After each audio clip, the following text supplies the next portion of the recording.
What's up, everyone, and welcome to ClearTalk. Here we are today. Woke up this morning to finding out that we are now officially at war with Iran. The U.S. and Israel has declared and decided to start attacking Iran, and there have been retaliatory attacks already back. We are basically at a full-scale regional war at this point with Iran, and Iran is not holding back. And this is absolutely wild. We're going to go over a lot of different things. I'm going to try to cover and the reasonings and excuses and purposes are all over the place. And we're going to try to go over all of it. You know the spew as far as everything's on the screen there if you want to check out other stuff or give any kind of support. I'm not going to go through all that. We're just going to get right to it. It's Saturday morning. This is all wild. First we had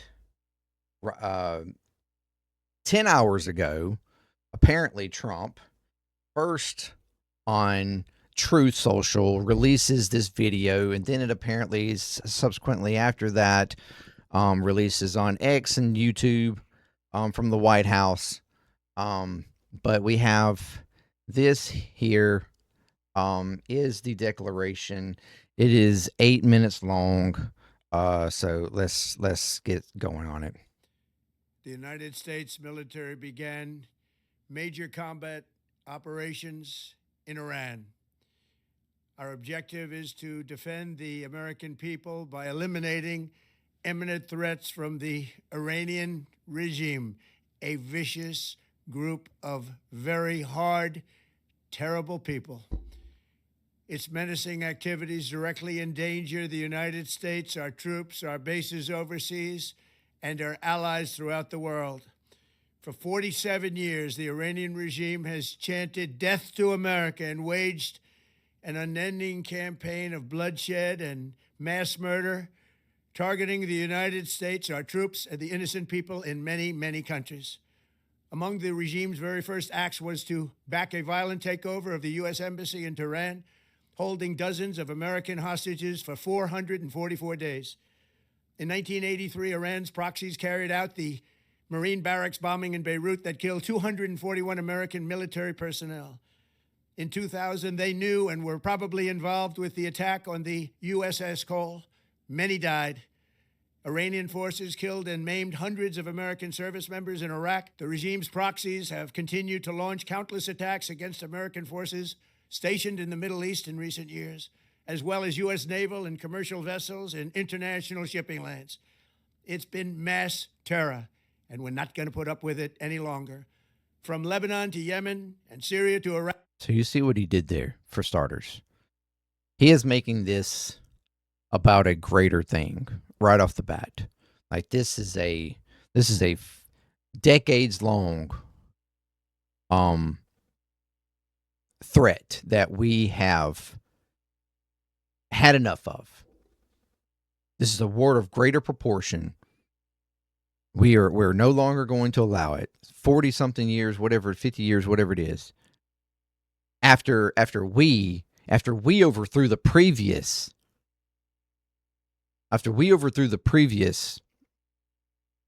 government ourselves so that we could get access to resources there and allowed for this regime to become into power with promises of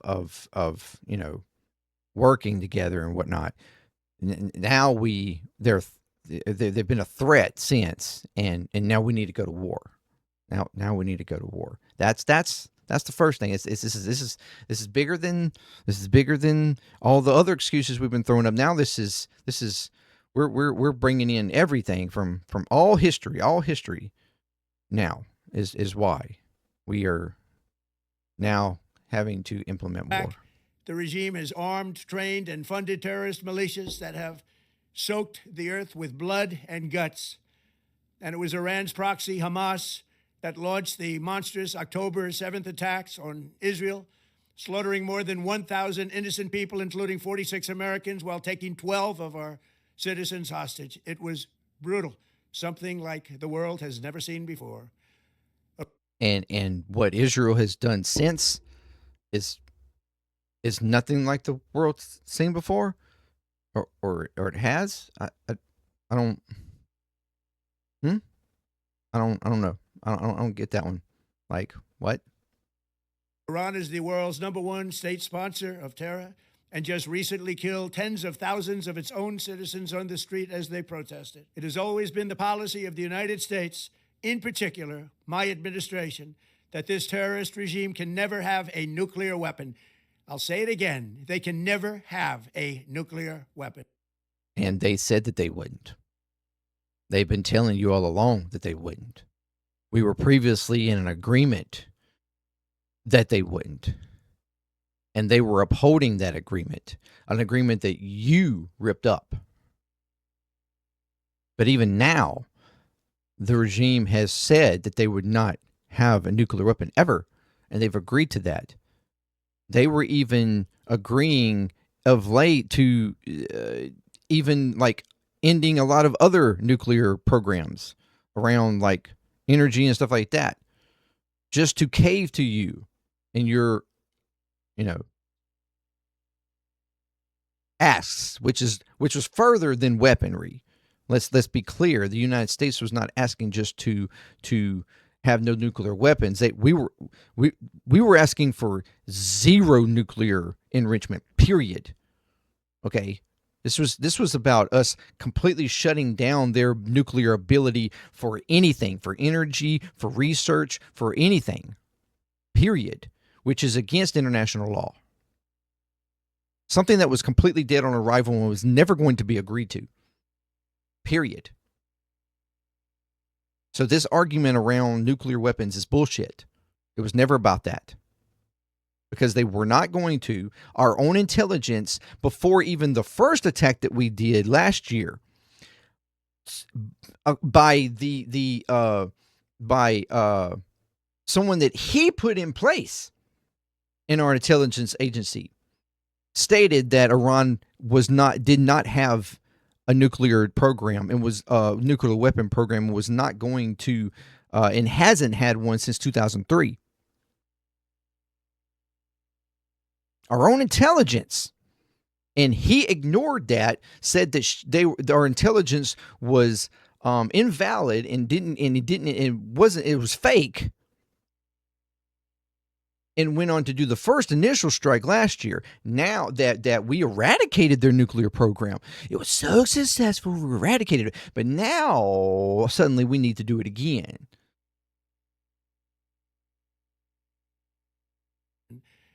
That is why in Operation Midnight Hammer last June, we obliterated the regime's nuclear program at Fordow, Natanz, and Isfahan. After that attack, we warned them never to resume their malicious pursuit of nuclear weapons, and we sought repeatedly to make a deal. We tried.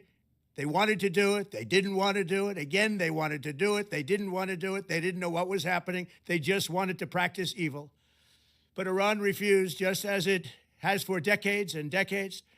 They've rejected every opportunity to renounce their nuclear ambitions, and we can't take it anymore. Instead, they attempted to rebuild their nuclear program and to continue developing long-range missiles that can now threaten our very good friends and allies in Europe, our troops stationed overseas, and could soon reach the American homeland. Just imagine how emboldened. Our troops overseas are always a threat, because we literally have them planted in every country surrounding Iran. Damn near it. Our troops are at threat right now because you decided to attack. An even greater threat, as a matter of fact. And Iran told you that if you attacked, they were going to attack back, and to the point of and you'll see in a minute, I'll show you, a minimum of 500 Americans, soldiers is what our target is.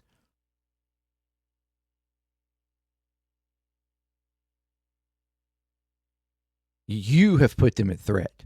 We as Americans have put them at threat by putting installations all around the Middle East. While we say that Iran and their proxies are such a threat, they've created all these proxies, whatever. But we literally have troops and installations surrounding Iran in the entirety of the Middle East. But yet they are the threat.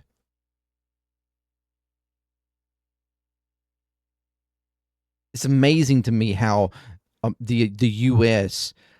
continuously makes arguments around how threatening other people are, yet we are the largest, most amazing military force in the world with installations all over the fucking world. And even more so for this particular event, we are surrounding and have been surrounding.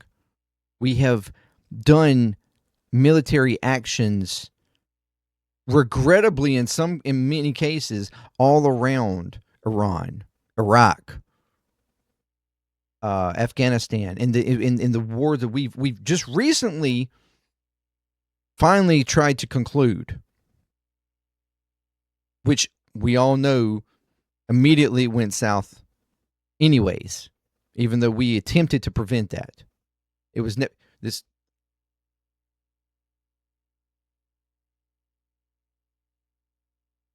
Iran is no more of a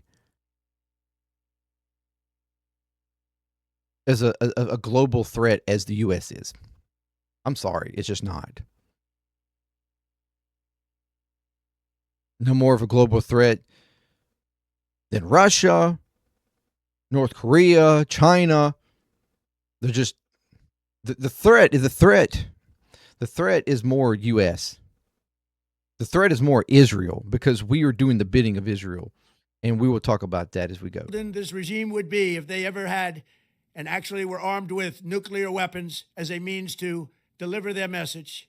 For these reasons, the United States military is undertaking a massive and ongoing operation to prevent this very wicked, radical dictatorship from threatening America and our core national security interests. We are going to destroy their missiles and raise their missile industry to the ground. It will be totally, again, raise it to the ground. Okay. Obliterated. We are going to annihilate their Navy. We are going to ensure that the region's terrorist proxies can no longer destabilize the region or the world and attack our forces, and no longer use. Which sounds to me like we're also going to attack the proxies. Is that what that sounds like to me? Or to you? Use their IEDs, or roadside bombs, as they are sometimes called, to so gravely wound and kill thousands and thousands of people, including many Americans. And we will ensure that Iran does not obtain a nuclear weapon. It's a very simple message. They will never have a nuclear weapon. This regime will soon learn that no one should challenge the strength and might of the United States Armed Forces. I built and rebuilt our military in my first administration, and there is no military on earth even close to its power, strength, or sophistication. My administration has taken every possible step to minimize the risk to U.S. personnel in the region. So even so, and I do not make this statement lightly, the Iranian regime seeks to kill. The lives of courageous American heroes may be lost, and we may have casualties. That often happens in war. But we're doing this not for now. We're doing this for the future, and it is a noble mission. We pray for every service member as they selflessly risk their lives to ensure that Americans and our children will never be threatened by a nuclear-armed Iran. We ask God to protect all of our heroes in harm's way, and we trust that, with his help, the men and women of the armed forces will prevail. So he's saying that American soldiers will lose their lives. That's war. It happens. And we are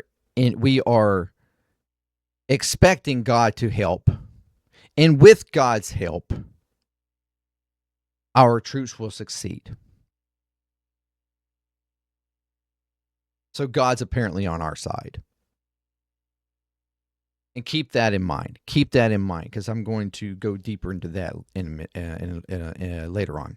We have the greatest in the world, and they will prevail. To the members of the Islamic Revolutionary Guard, the armed forces, and all of the police, I say tonight that you must lay down your weapons and have complete immunity, or, in the alternative, face certain death.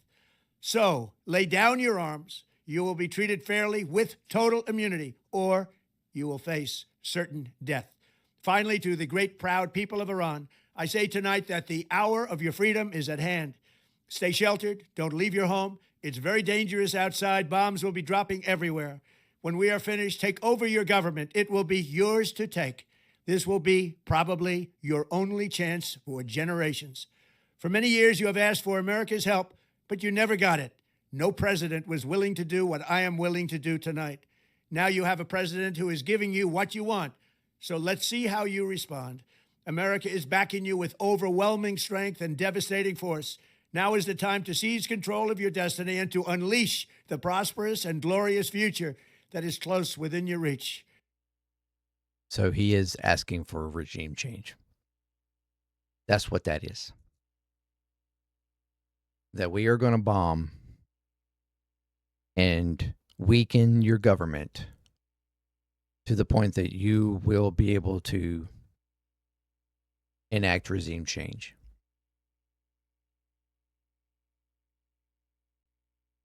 That's what he's claiming now. So this is a regime change war, full on. And once you said that, you can't walk that back. It's about regime change. That's what this is about.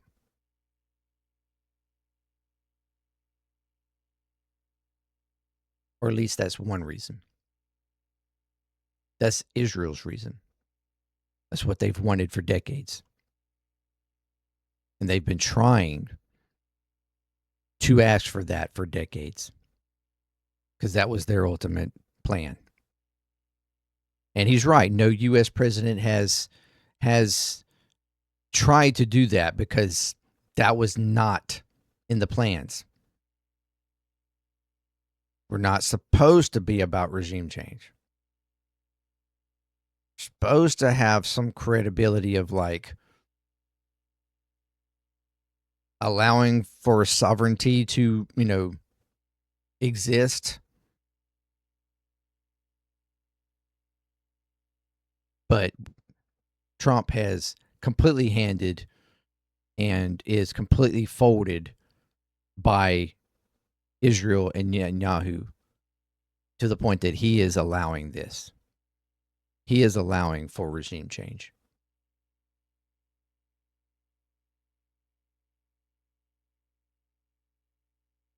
This is something damn near out of the Bush playbook.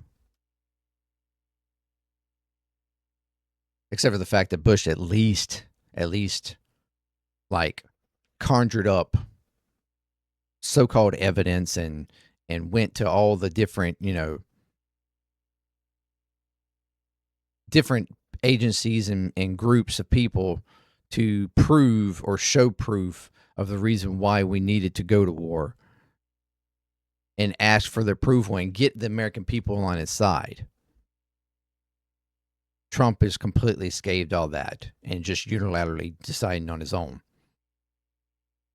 A war of choice. His choice. Israel's choice. He's not doing this for the American people. He's doing this for Israel. Without congressional approval or the approval of America. This is the moment for action. Do not let it pass. May God bless the brave men and women of America's armed forces. May God bless the United States of America. May God bless you all. Thank you. All right, so that was that. But even after stating there that, it's about the history. Oh, it's about nuclear weapons. It's about freeing you and regime change. Then he turns around a couple hours later and posts this. Iran tried to interfere in 2020 and 24 elections to stop Trump, and now faces renewed war with the U.S. So now, it's also about the fact that Iran interfered with elections, which I thought Venezuela did that. I also thought China did that, but I also thought the Democrats did that. So I guess it's everybody. It's just every fucking body interfered in the election. So they're all, I guess, needed. Like everybody else is guilty of that. Not Trump though. Not the Republicans. They didn't interfere. They didn't try to rig or steal the election. Even though, well, January 6th, but that's not a thing. But what's funny here. Here is Donald Trump in 2011. Donald Trump in 2011 talking about Obama. And he states this. Our president will start a war with Iran because he has absolutely no ability to negotiate. He's weak and he's ineffective. The United States military began major combat operations in Iran. Our objective is to defend the American people by eliminating imminent threats from the Iranian regime, a vicious group of very hard, terrible people. So the Obama was incapable, and he was saying that because he's incapable of negotiations and making a deal, he will then press forward to have a war with Iran, something that did not happen. But Trump now, after so-called negotiations and apparently his inability, Trump called Obama a weak man. He's so weak, he would have to go to war. Our president will start a war with Iran because he has absolutely no ability to negotiate. He's weak and he's ineffective. He's weak and ineffective. He's weak and ineffective. Yet now, Trump himself, with the inability to negotiate with Iran, starts a war. The projection of this man and the things he says ultimately being about himself. The things he says about others ultimately being about the actions that he eventually or already took is mind-boggling. So by his own standard, he is a weak and pathetic man. He is a weak and pathetic man.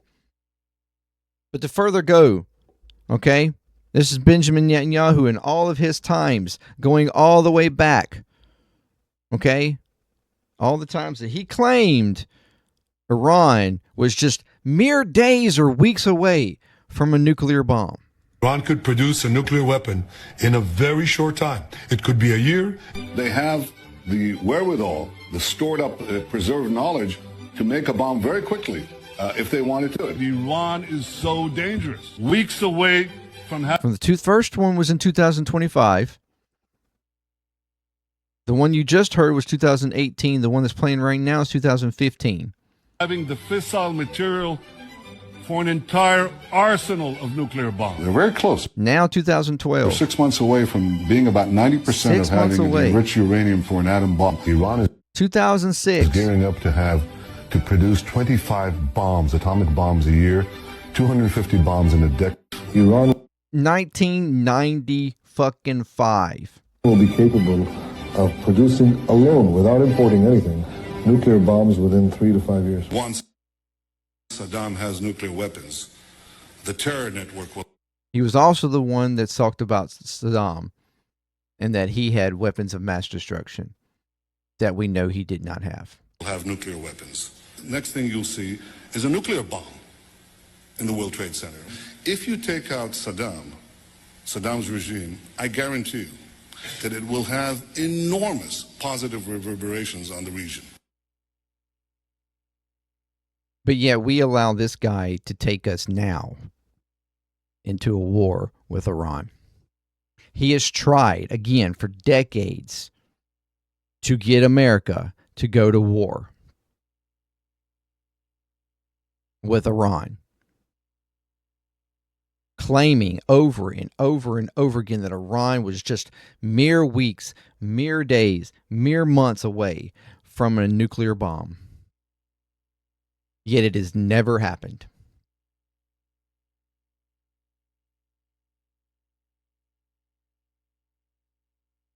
As he continued in this entire time of this war against Gaza, the same thing. Iran was just mere. We got to get. We need. Things are going on in Gaza, and we're doing that. We're doing what we're doing in Gaza, but we need the U.S. to also aid us in Iran because Hamas is their proxy, and this is Iran's ultimate plan. So we need to go after Iran because they are going to have nuclear bombs, and so this is the reason why we bombed them the first time. And we apparently destroyed their nuclear capability. But just within less than a year later, we got to do it again. We got to do it again because we blew it up. We were successful, so we need to successfully do it again.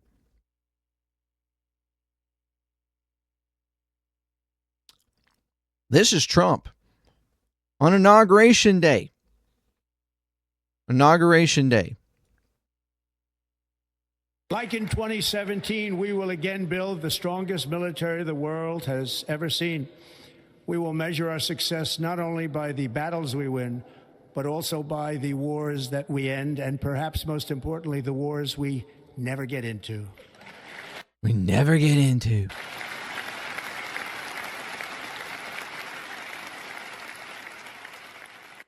Go on to say, my legacy will be a peacemaker. While today he bombed Iran, calling for regime change and said U.S. casualties are possible, but worth it. It's okay. It's going to happen. It's war. But I'm going to be the peacemaker. We will measure our success not only by the battles we win, but by the wars we end or never get into.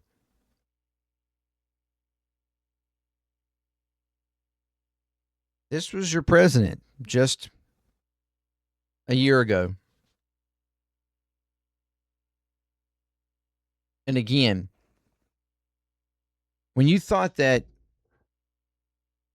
you think Israel's not in on this? And even when it comes to our Congress that we're supposed to have a vote, we're supposed to try to bring about a vote on a Wars Act that would prevent or attempt to prevent and halt actions in Iran. They were supposed to have done that this past week. It was being brought by Rokan and by Massey and a few others that were behind it.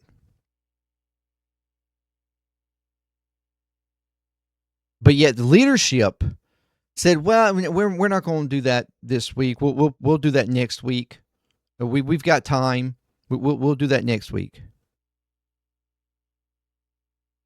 As you see here, AIPAC, which is Israel Lobby, and the money that they have given to the leadership, even Democratic leadership, Chuck Schumer, Hakeem Jeffries, trash. Both complete trash.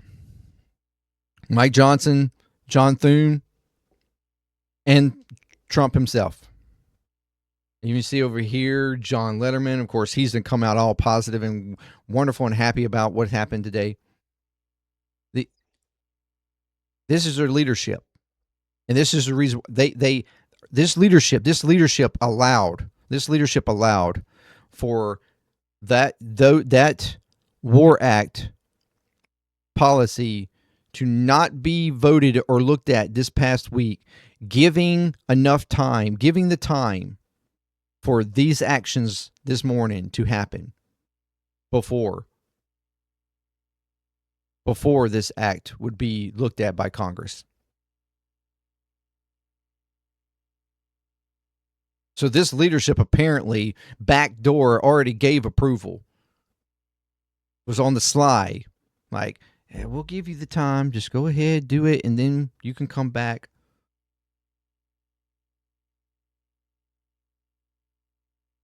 They all need to be voted out. They all need to be getting rid of. Period. Leadership is trash. Democrat, Republican, and the president, trash. All of them. They all need to go. Period. Period.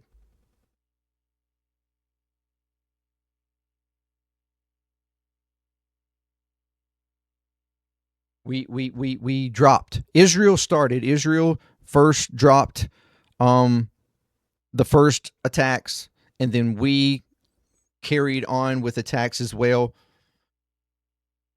Early this morning in Iran. And it's already been reported casualties. Fatal casualties to children.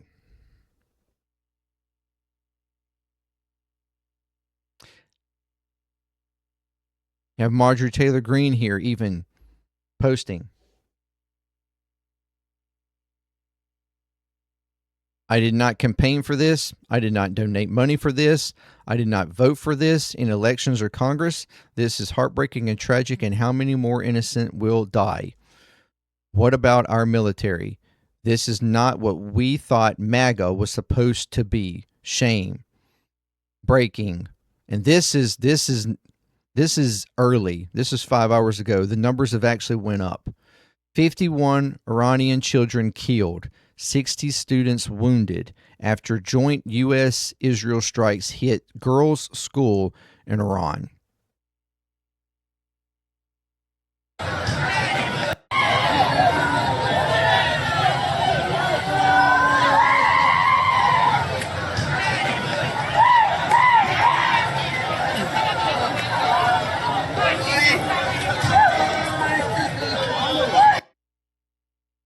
The numbers have risen to about 70 at this point, the last I heard. And this was a primary school, and there's Iranian primary school, which is elementary age children between the ages of 6 and 12. And 50 plus at this point have killed. I saw reports of around 48, somewhere around, give or take, that were injured. And as those numbers rise, it's potential that those injured have also eventually passed away, or they've even found more bodies that were dead.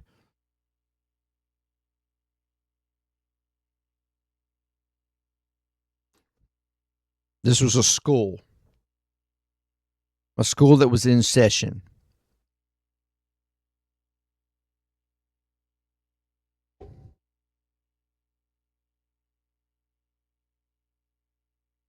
And either a U.S. attack or Israel attack hit this school. While I would love to think that, and do think that the U.S. would be very strategic and precise about exactly where we would attack, covering ourselves from anything like this type of attack. I would hope, and I would expect that when any investigation into what actually did drop here and who it came from would not be from the U.S. That's the best I can give for the U.S. in this, is that even though I don't agree with the U.S. getting involved in doing any attacks, that we would at least have the precision to not allow something like this to happen. I would hope. But I do not have that confidence in Israel, because Israel is rogue and does not care. They will bomb anything, anywhere, anyhow. They do not care. They consider all of Iran as an enemy, just like they did with Gaza. If they had it their way, more than likely they would turn all of Iran into a parking lot. Because there was already fear that Israel was going to attempt to drop an actual nuclear bomb on Iran. And that's part of the fear as to why the U.S.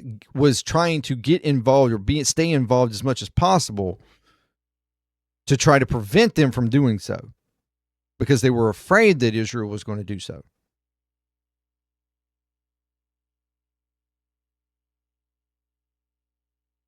But within hours, the first drops, we already have innocent people died. Innocent people die. Children at that.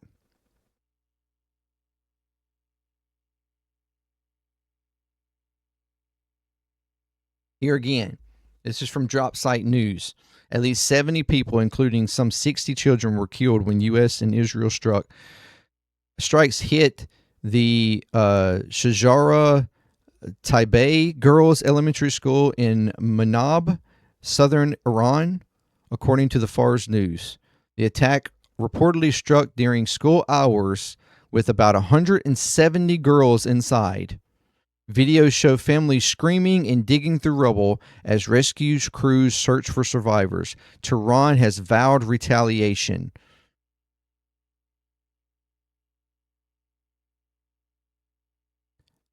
Dr. Foyd Azadi of the University of Tehran told Al Jazeera, "We are fighting the Epstein class that either rapes little girls or bombs little girls." That is one hell of a line.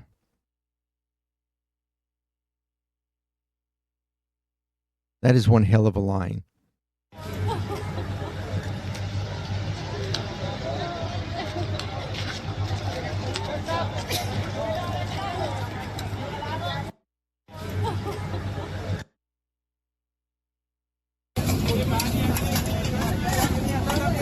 کیف دانش آموز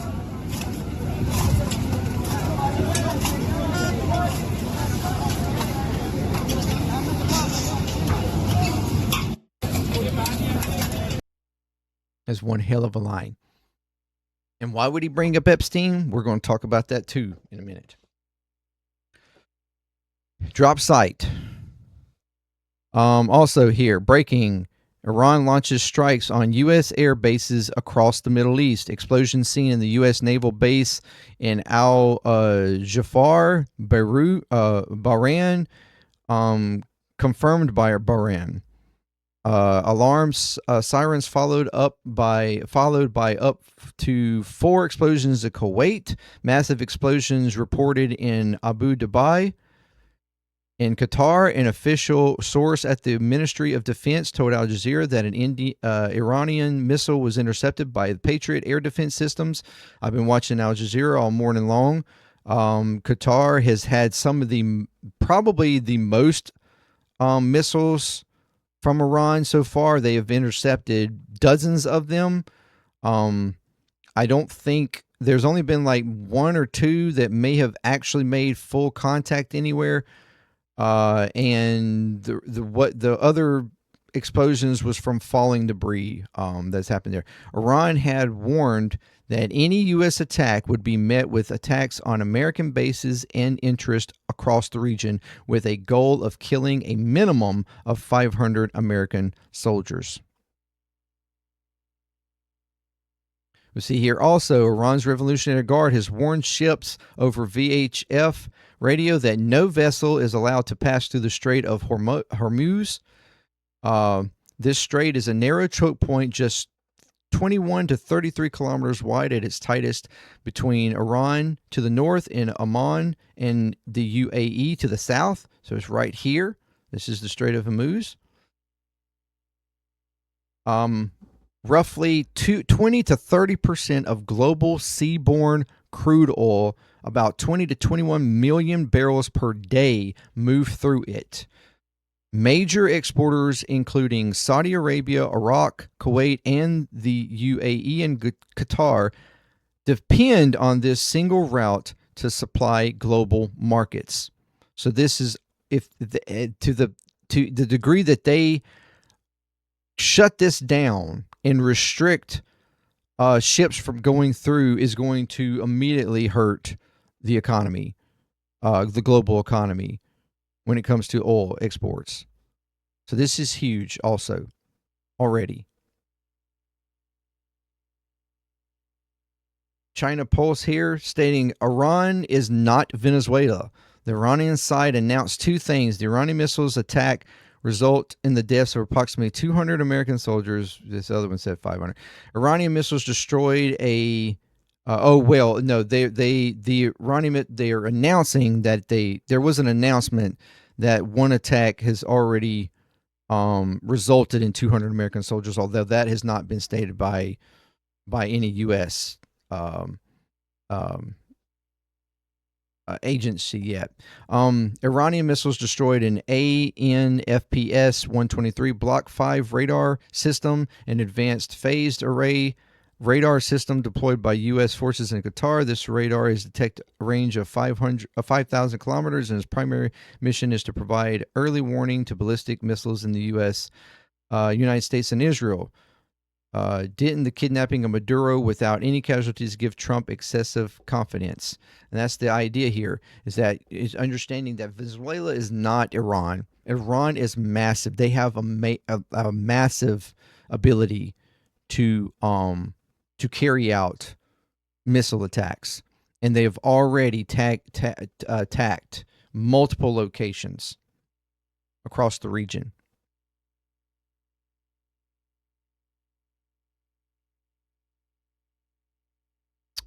Another one from Dropsite News here. A senior Iranian official has told Dropsite that Trump's war was anticipated in Tehran and that the country is prepared for a sustained confrontation. He said, "We had anticipated that unlawful and aggressive attacks by the United States and Israel were far more probable than the acceptance of a fair and effective agreement. For this very reason, the military and political posture of the country had been carefully planned and structured for precisely such circumstances. The assassination or elimination of Iranian political and military officials will have no impact on the continuity, and authority of the Iranian system. On the U.S. deception operation, once again, diplomacy has been reduced to an instrument of deception, and international law has been openly disregarded by the United States. On regional silence, the failure of countries in the region, especially those hosting American military bases, to condemn this criminal U.S.-Israeli attack on Iran is deeply regrettable. This is not merely an Iranian matter, it is a matter concerning the entire region. The U.S. troops stationed in Gulf states, he warned, it is certain that American soldiers stationed in the region will not return home alive.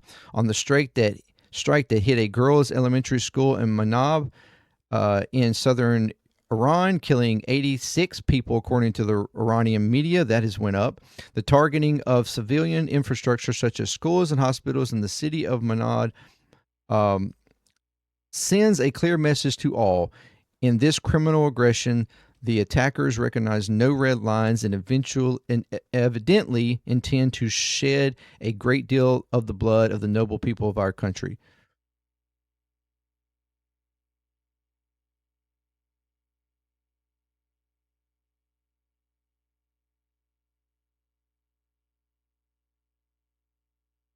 And it has already been also the some, I think it was an IRGC or whatever, general or something from Iran has posted up a video that basically was saying that what you've seen so far is our like old missiles, our old ammunition that we've been holding on to for a while. We're just getting rid of that. And what you see next will be stuff that you have never seen from us before. That was his threat. Now, whether or not it rings true and they actually have military capability that we do not know about or have not seen before, I guess was yet to be seen. And it's quite frankly a bit concerning, honestly, that just this old stockpile, they have been able to, hit locations all across the Gulf, U.S. military bases all across the Gulf, potentially already killing American troops, even though the U.S. is not admitted to that yet to any degree. They've also aimed at Israel, Tel Aviv, and most of which have been controlled by the Iron Dome. I think at least one or two have actually went through and made contact in some locations. Again, this is not to say that the U.S. can't handle Iran. U.S. could handle damn near any country militarily in the world.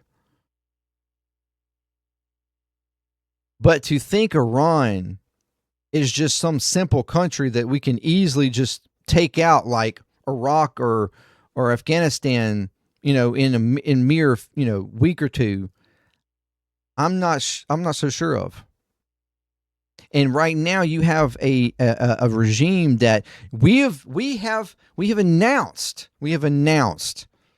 regime change is the goal. Netanyahu came out and said the same thing. Regime change is the goal. Means now that you have started this military action, Iran is sitting on the regime is going to be in a desperation to survive and stay in power. So they're going to throw everything that they have. There's no holding them back now. They have the ability and the wherewithal in the probably at this point desperation to just throw everything out. No holds bar. So there's no telling what we are yet to see come from Iran. And they're very likely to just go all out and try to do as much possible damage as they can until they ultimately do get overthrown or outpowered, outmaneuvered.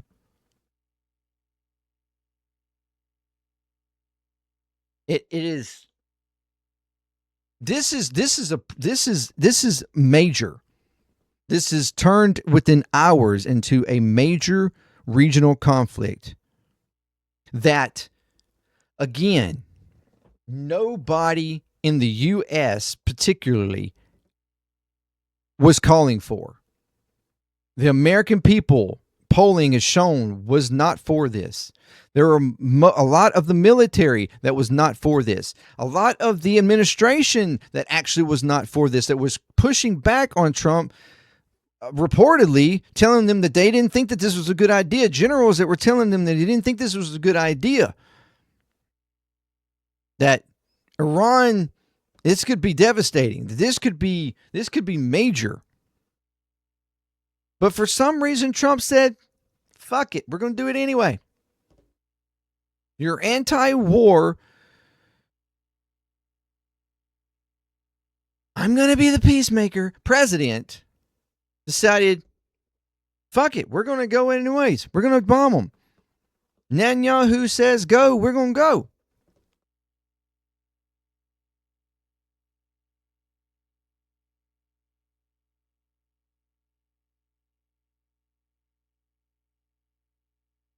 All the while, we have all these other domestic things going on right now, including the Epstein list. And why would that guy a minute ago, as I said, bring up the Epstein list or bring up the Epstein class? Because for starters, we know that there's a good chance that Epstein had connections and was delivering information to Mossad in some kind of way, which is the basically CIA of Israel. He had connections to Israel and Netanyahu and his regime. And there was no telling how much information that Epstein fed Israel on America and different individuals. So the fear is, and the question is, and I was going to talk about this in a video a couple of days ago and I forgot, but I'm going to go ahead and bring it up here. The fear is on this administration. If we've seen, as much as Trump and this administration has tried to hide the Epstein files, have tried to hide information about Trump in the Epstein files, particularly eliminating or deleting documents from the files that we've talked about in the previous video. And that's the video that I was meant to bring this up in, and I forgot. But what this administration does not know is to what degree Israel themselves, or maybe they do know, and that's the reason why. There is no unknown amount of information that Israel has around the Epstein files and around Trump, particularly in the Epstein files. And the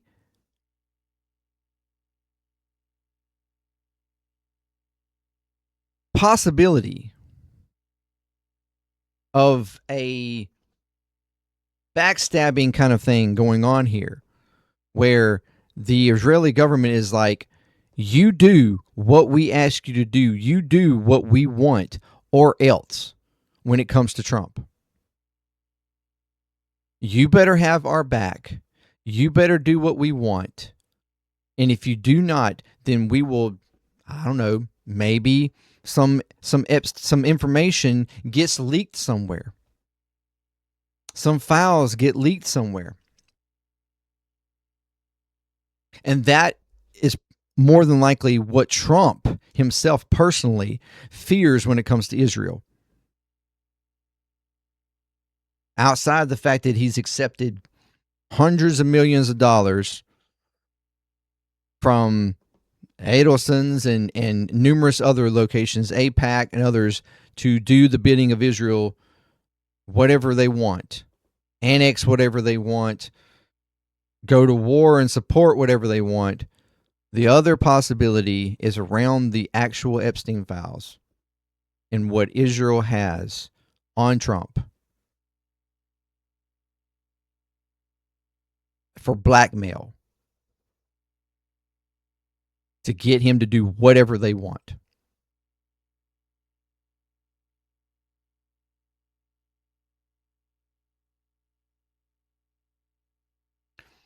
So the layers on all this continue to stack up. It's about all the history there, or it's about nuclear weapons, or it's about election rigging, or it's about the Epstein files.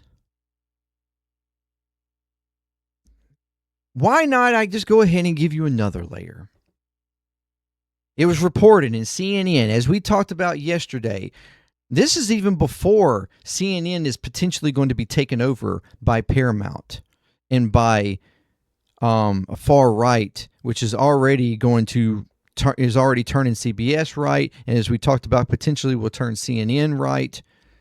And the fact that the Ellison is a very hardcore pro-Israel, and will be pro-Israel, will make CNN pro-Israel. Here is something that was released by CNN. This is a reporter here, an article, and she's even updated it since her initial thing. The timing of the U.S. attack on Iran bears symbolic meaning in Judaism as Netanyahu references holiday of Purim. Okay? Check this out. The timing of the U.S.-Israel attack on Iran bears symbolic meaning in Judaism as Israeli Prime Minister Benjamin Netanyahu references the upcoming holiday of Purim in his first statement. 2,500 years ago in ancient Persia, a tyrant rose against us with the very same goal to utterly destroy our people, Netanyahu said of the story, which takes place in what is now Iran. Today as well, on Purim, the lot has fallen, and in the end of this evil regime will fall too. Netanyahu frequently references religious events or symbols in his statements. Ahead of the upcoming Jewish holiday, worshipers read, which is Purim, all right, worshipers read a specific portion from the Old Testament known as Zachor.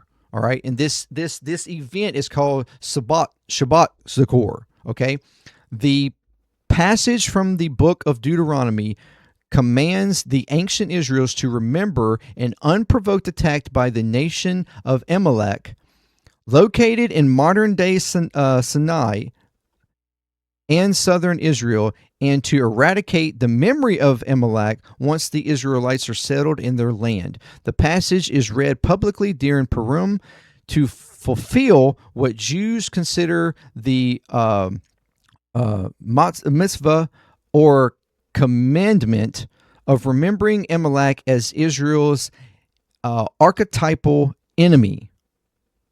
Amalek is often referenced as a historical enemy of the Jewish people, and Netanyahu invoked it shortly after the October 7th attack on Israel as well.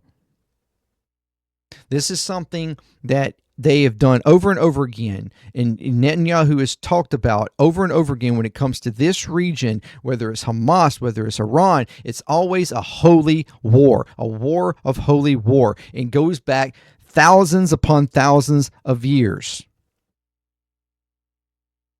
In the greater Israel argument, the victimhood of Israelites going all the way back and invoking this attack of the Amalek.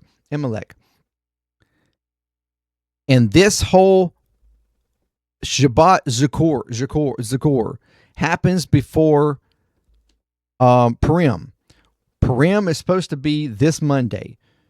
Shabbat Zachor started yesterday evening on the 27th and ends this evening on the 28th for this year. And supposedly this attack, this idea, if you place in that this attack and plans for this attack would have had to have been thought of for months now, been planned and prepared. And that this date was picked specifically.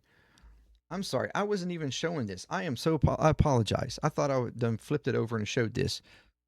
This is what I was reading as I continue to talk. All right.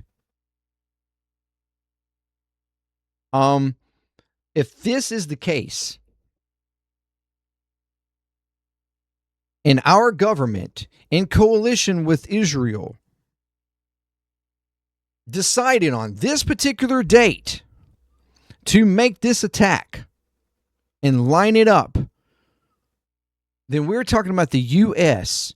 involving itself in an attack on religious basis for the Israeli people, for the Jewish people, the Zionist Jewish people at that are hardcore in this religious context of history, which is absolutely insane that the U.S. is including itself in a quote-unquote holy war, a religious war against Iran. So again, what is it? Is it the history going back 50 years? Is it nuclear weapons? Is it the Epstein files?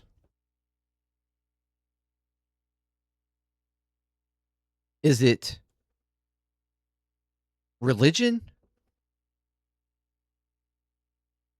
And I'm sorry, I forgot one. I knew I was forgetting one. The election rigging. What is it? What is it? Why are we going to war? Quite frankly, I don't think we know. Or maybe it's fucking all of it. Everything that they can throw possibly is, well, this because this is because this because this. Oh, and the protesters. We're trying to save the protesters. We're trying to save the Iranian people and allow them to do regime change. So which is it?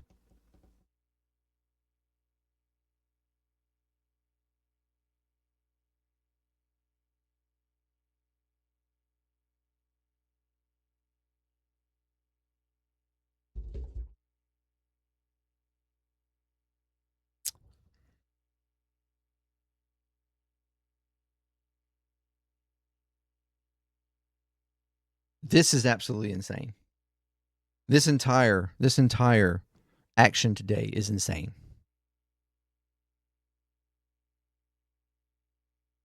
And upon all these questions, regardless, now we are in a regional war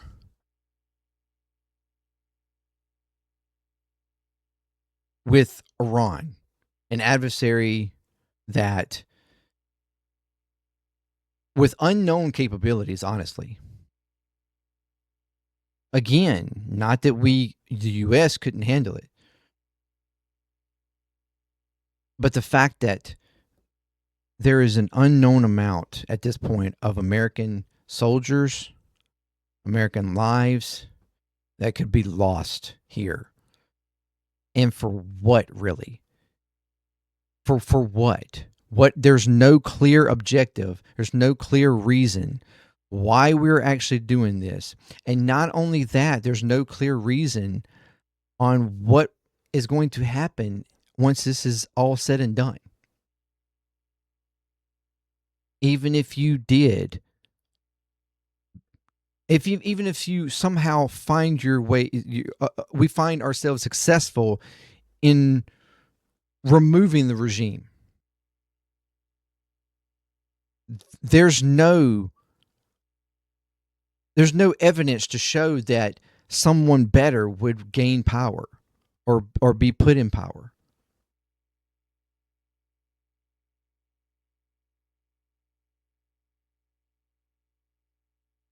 And again, as I've stated, I understand the sentiment of this regime being a dangerous regime, Iran being a dangerous regime, the Ayatollah, and the inflictions that they have made on their own people just to stay in power. And I can understand the sentiment of trying to assist these people in finding a way for them to overthrow their own government. But what I don't agree with is military action being done to do so. And as we see military action, and not only that, not only military action that we do, and that we have the ability to control, but also allowing somebody else like Israel, someone that we have historically here of late not been able to control, someone who is rogue and will do whatever and bomb whatever they want and do whatever destruction that they want because they think they have sheer impunity to do so. When we go into this, as we've seen already, children have already died.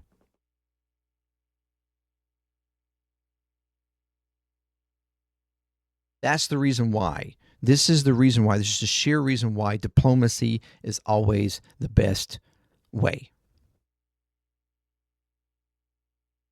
But with everything we've been shown here between the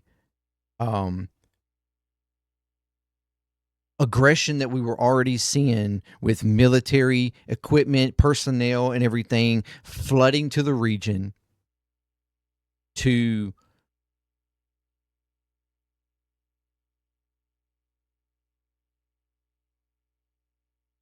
these possible plans for this particular attack on this particular day being in a wholly religious, calculated way.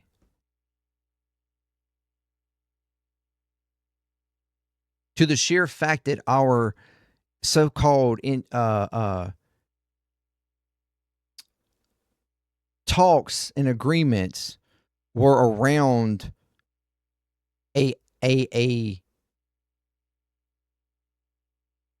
around asking for something that no country would agree to.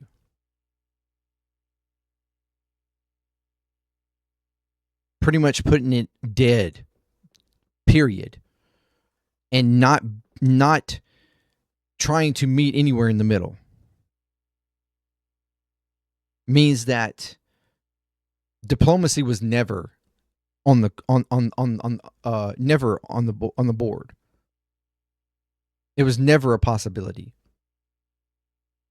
These attacks were always going to happen. It was never about trying to make a deal.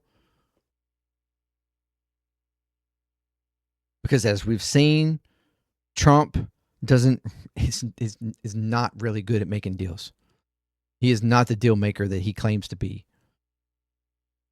And in his own words, when it comes to this, he's apparently weak and pathetic. Because he chose, ultimately, Trump chose to go in on this attack. Even though we have midterms around the corner here, in a year of midterms, which is a threat to this administration losing its power, decides to go in on an attack on a country, an attack that majority of Americans do not agree on, do not accept. Again, as we stated, Americans didn't agree. Parts of the military didn't agree. Parts of even the administration didn't agree. But Trump decided to go on with it anyways. And why?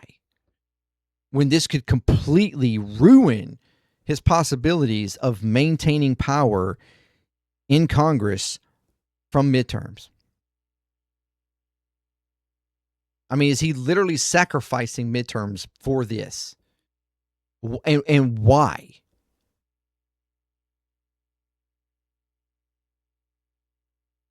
That's the question.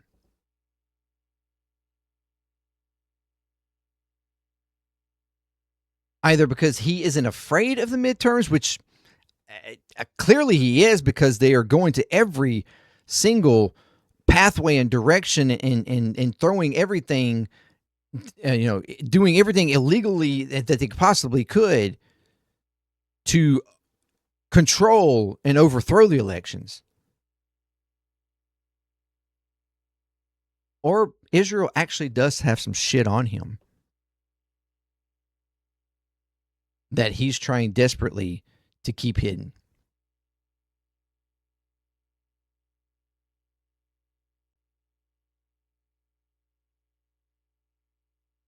That's my thoughts. We will keep trying to keep up with the events and give updates as I can. Well, let me know what you think. Let me know what you think of today's events and all that we've discussed. This is a long video, I know. And I'll be surprised if you've reached this far. You're amazing. Thank you very much for watching this far.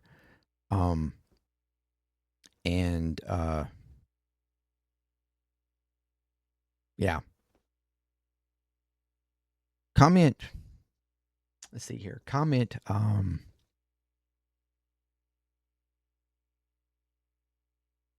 No war. Comment no war in the comments. Something I can just immediately come up with. I didn't have that planned to do that, but if you're still here, thank you very much for joining me. Let me know what you think about all this. And why do you think the actual reason is for us doing this?